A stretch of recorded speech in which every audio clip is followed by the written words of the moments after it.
오늘은 대림절 세 번째 주일입니다. 대림절은 하나님이 언약하신 그 메시아의 오심을 경건하게 기다리는 절기가 대림절입니다. 그래서 제가 강단에 올라오면서 대림절 초를 몇 개 읽혔습니까? 3개죠. 다음 주에는 4개가 되겠죠. 마찬가지예요. 4개의 초가 한 주 한 주 지나면서 점점 더 어떠한 색깔로 바뀝니까? 보라색에서 흰색으로 바뀌죠. 이것은 단지 장식만이 아닙니다. 하나님이 약속하신 그 왕의 오심이 점점 더 어떻게 된다는 거예요? 분명해지고 있다는 것을 눈으로 보여주고 있는 표시예요. 여러분, 누군가 여러분에게 이렇게 묻는다면 여러분 어떻게 대답하시겠습니까? 그날이 오면. 여러분이 가장 염원하는 그날은 어떤 날입니까? 어떤 분은 취업 혹은 학업, 합격 통지를 받는 그날일 수도 있겠죠. 그렇죠? 어떤 분은 마음에 담아두었던 그 고백을 드디어 할 수 있는 날일 수도 있습니다.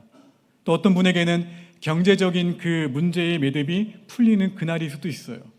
오늘 그날이 오면 가장 먼저 여러분들은 무엇을 하고 싶으십니까? 그날이 오면.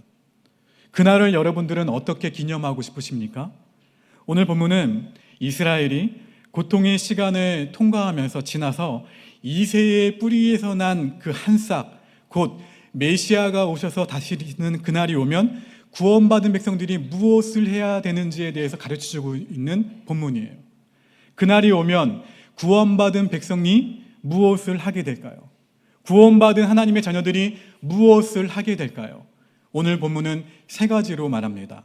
감사하게 될 것이고, 생수를 길게 될 것이고, 증언하게 될 것이다. 그리고 이 모든 것은 결국 하나의 결론으로 모아지는데 누구를 찬양하게 될 것이다? 하나님을 찬양하게 될 것이다.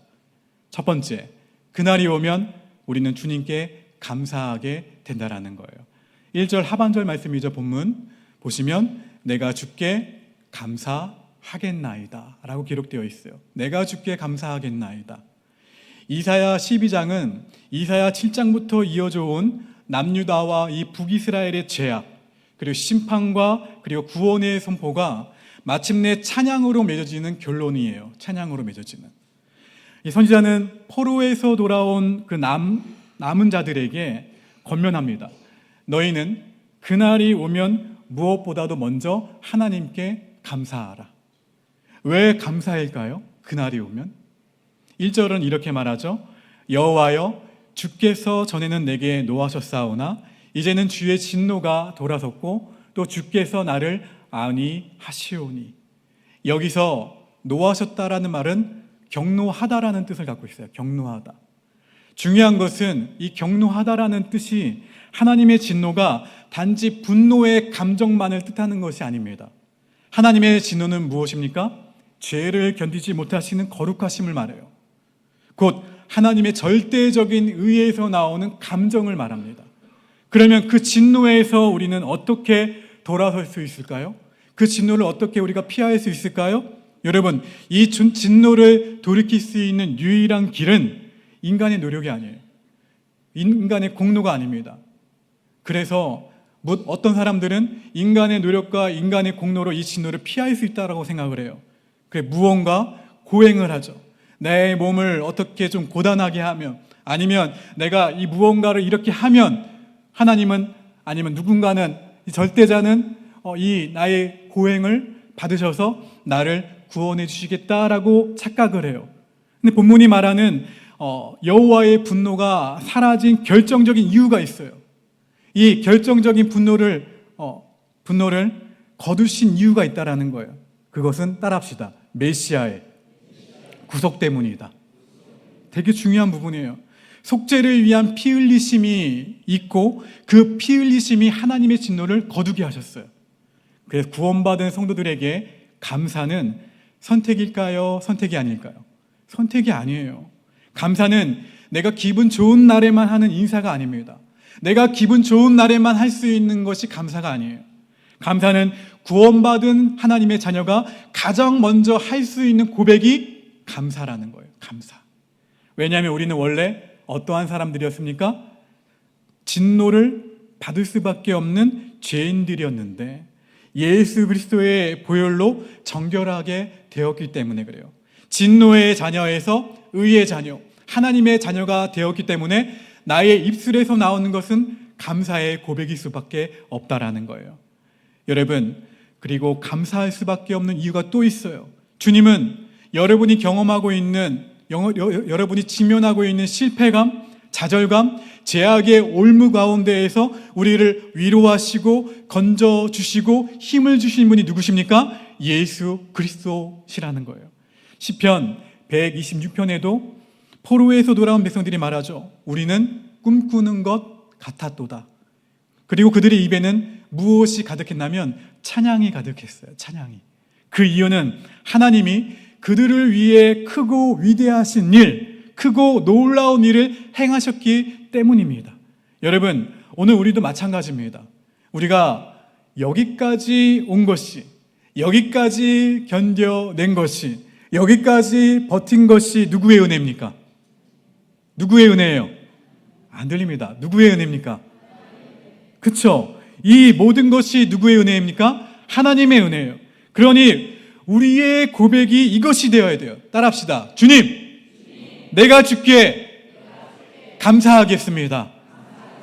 내가 주께 감사하겠습니다. 할렐루야. 이 감사가 넘쳐서 무엇이 되냐면 찬양이 되는 거예요. 찬양이 넘쳐서 기쁨이 되는 은혜가 여러분 가운데 풍성하게 있게 되기를 주의 이름으로 간절히 축원합니다. 두 번째는 그날이 오면 우리는 구원의 우물에서 기쁨으로 생명의 물을 깃게 된다는 거예요. 우리 본문 3절 말씀을 함께 읽어봅니다. 시작.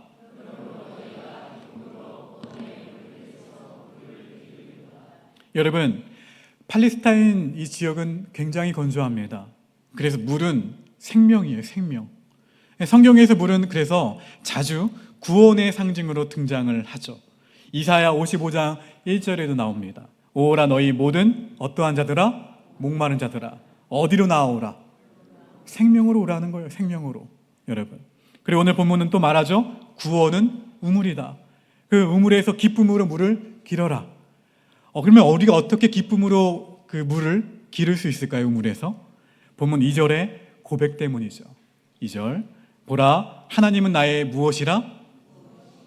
그 하나님을 내가 어떻게 안다는 거예요? 신뢰하고 두려움이 없으리니. 하나님이 우리의 무엇이기 때문에, 구원이시기 때문에 신뢰가 생기는 거예요. 하나님이 나의 구원이시기 때문에 두려움이 다 사라지게 되는 거예요. 이사야 7장에서 아하스 왕이 나옵니다.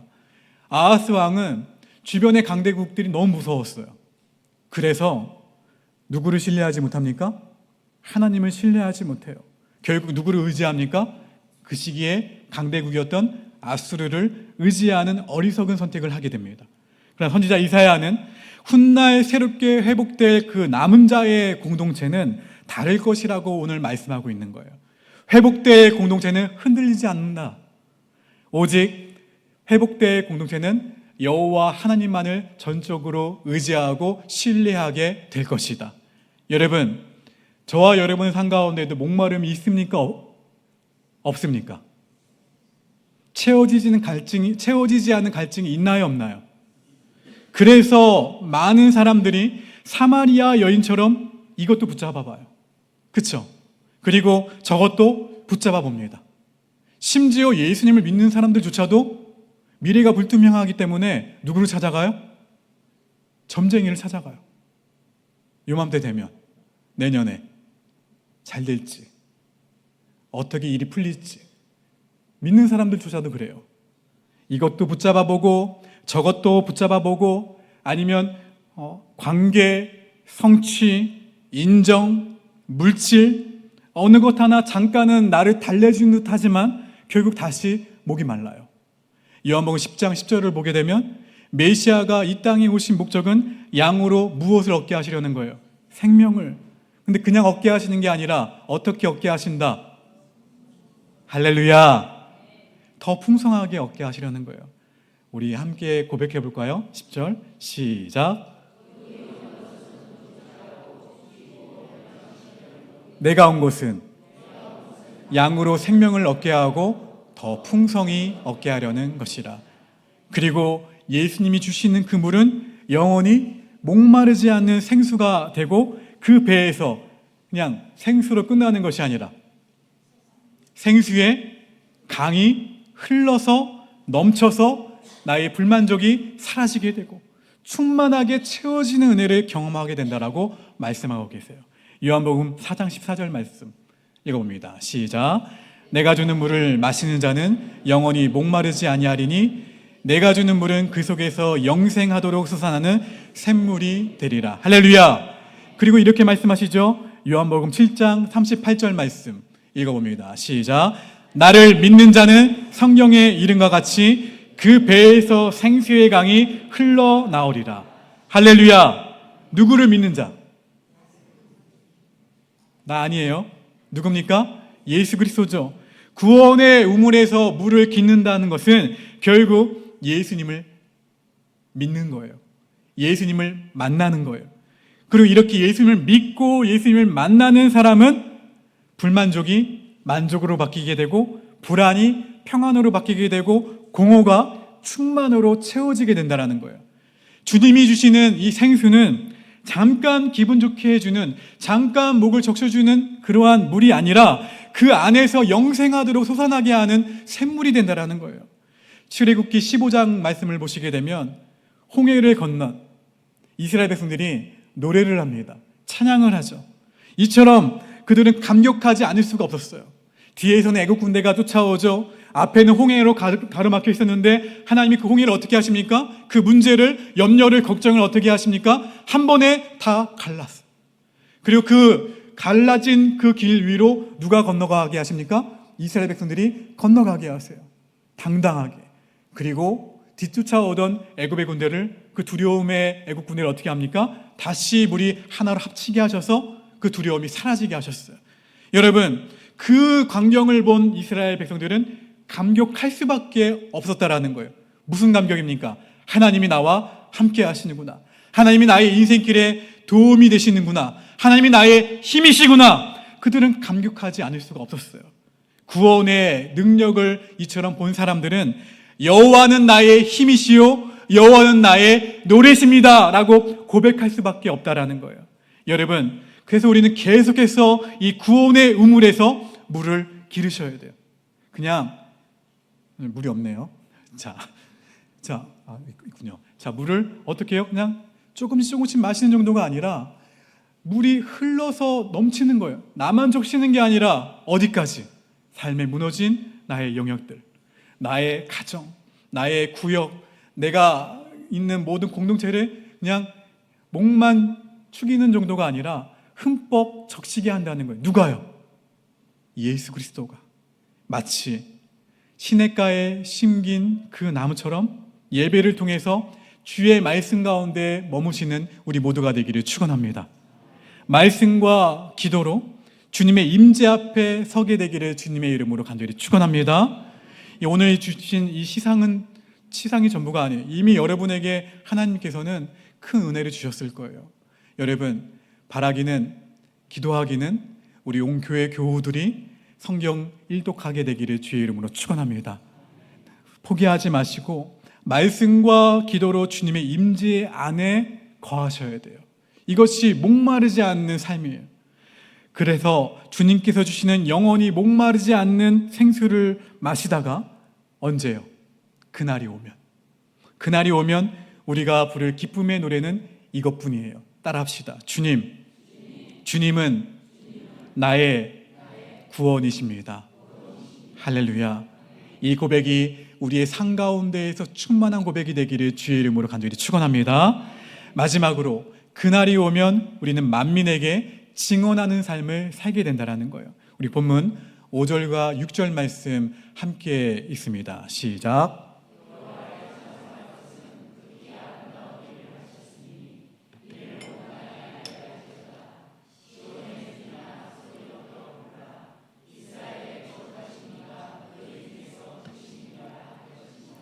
오늘 이 대목을 보시면, 이 말씀을 보시면 중요한 변화가 일어납니다.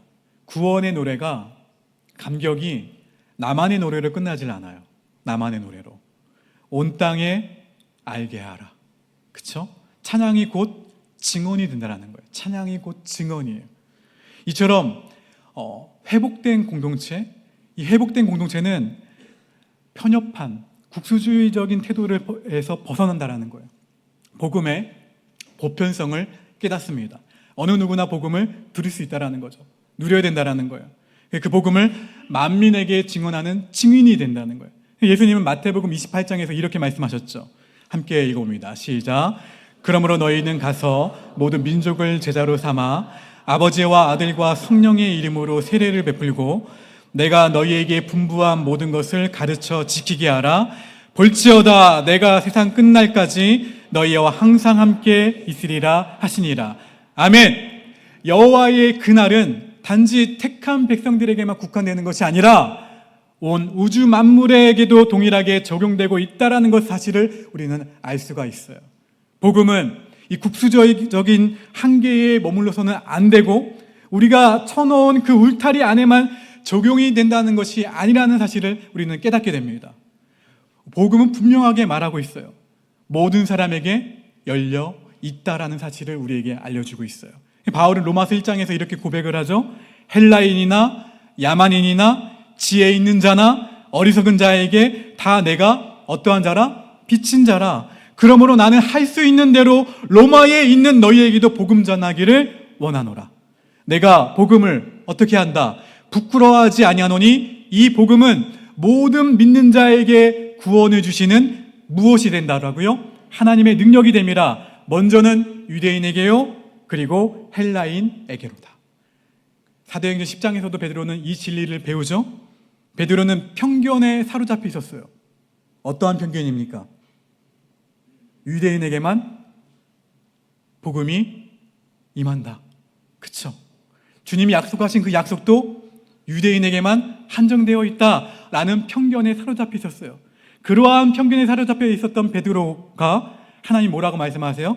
내가 깨끗하게 한 것을 네가 속되다 하지 말라 라고 말씀하시고 그 베드로는 그 말씀을 붙잡고 결국 어디에 갑니까? 고넬료의 집에 가서 복음을 전합니다. 이방인에게 복음을 전해요.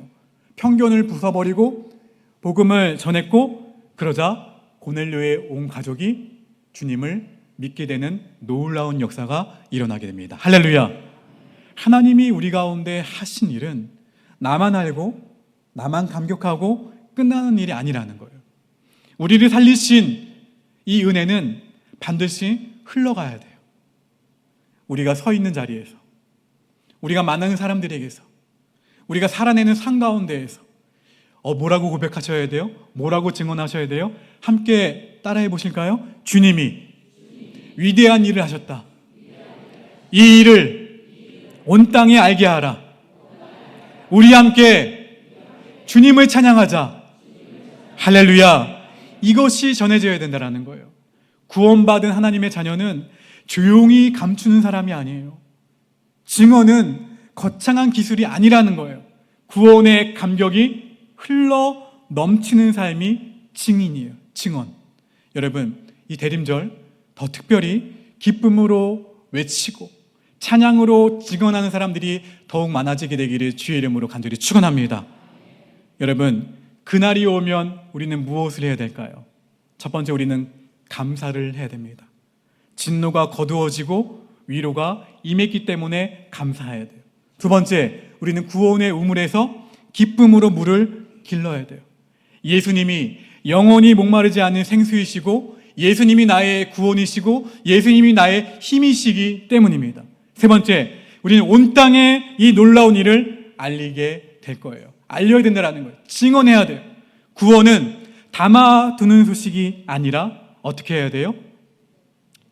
이게 구원이라면 저만 마셔야 되나요? 지금 저만 마시지만 이걸 어떻게 해야 돼요? 흘러 넘치니까 드려야죠. 만나는 사람들에게 자리마다 이 구원의 기쁜 소식을 전해야죠. 여러분, 그래서 오늘 이 소식, 이 노래는 미래에만 부를 노래가 아니에요. 대림절은 바로 이 노래를 다시 배우는 시간이 대림절입니다. 오늘 오실 주님을 기다리며 이미 오신 주님의 은혜를 붙잡는 시간이 대림절이에요. 오늘 결론은 분명합니다. 따라합시다. 주님을 찬양하라. 다시 주님을 찬양하라. 우리에게 위대한 일을 행하신 주님을 찬양하라. 할렐루야. 다른 건 다 잊어버려도 이거 하나만은 오늘 기억하십시오. 주님을 찬양하라. 오늘 선지자의 외침이 우리의 외침이 되게 하시고 이 선지자의 노래가 우리의 삶이 되게 하셔서 하나님의 통치와 하나님의 평안, 샬롬 가운데 영원토록 주님을 기뻐하며 영원토록 주님을 찬양하는 저와 여러분의 삶이 되시기를 주님의 이름으로 간절히 축원합니다. 우리 함께 이 말씀 기억하시면서 함께 주님 다시 오실 때까지 함께 찬양하며 고백하며 나아갑시다. 사랑하는 여러분, 이 시간 들은 말씀 붙잡고 함께 기도하기로 합니다. 하나님, 예수 그리스도의 피로 진노를 거두시고 우리를 위로하신 하나님의 은혜를 기억하며 감사하게 하여 주시옵소서. 구원의 우물에서 기쁨으로 생수를 길어 날마다 예배와 말씀과 기도로 새히 먹게 하여 주시옵소서. 우리에게 행하신 이 아름다운 일을 온 땅에 전하는 증인 되게 하여 주시옵소서. 이 시간 우리 조용한 가운데 함께 이 기도 제목 담고 함께 기도하며 나갑시다. 기도하겠습니다.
우리 두 손을 가슴에 얹겠습니다. 거룩하신 하나님 아버지, 오늘 우리에게 이사야의 노래를 주셔서 감사합니다. 내가 주께 감사하겠습니다. 고백하게 하시니 감사합니다. 주님, 우리가 죄로 말미암아 진노 아래 있던 자들이었으나 예수 그리스도의 보혈로 진노가 거두어지고 위로하심이 임했음을 믿음으로 붙듭니다. 그러니 우리의 감사가 일시적인 감정이 아니라 복음 위에 선 고백이 되게 하여 주시옵소서. 또한 주님, 우리의 영혼이 다시 메마르지 않도록 구원의 우물가로 늘 돌아오게 하시고 예배와 말씀과 기도로 생수를 길어 마시게 하여 주시옵소서. 세상이 주지 못하는 만족과 평안을 예수 그리스도 안에서 누리는 자족의 은혜를 허락하여 주시옵소서.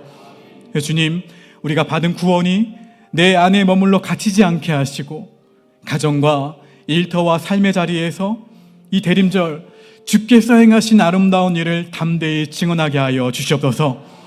우리의 입술이 찬양이 되게 하시고 우리의 삶이 복음의 통로가 되게 하여 주시옵소서. 이제 주님께서 주신 은혜로 한 주간도 믿음으로 걷게 하시되 감사로 시작하고 예배와 말씀과 기도로 살며 증언으로 마무리하는 참된 예배자의 삶을 살게 하여 주시옵소서. 여호와는 내게 복을 주시고 너를 지키시기를 원하며 여호와는 그의 얼굴을 내게 비추사 은혜 베푸시기를 원하며 여호와는 그 얼굴을 내게로 향하여 두사 평강 주시기를 원하노라.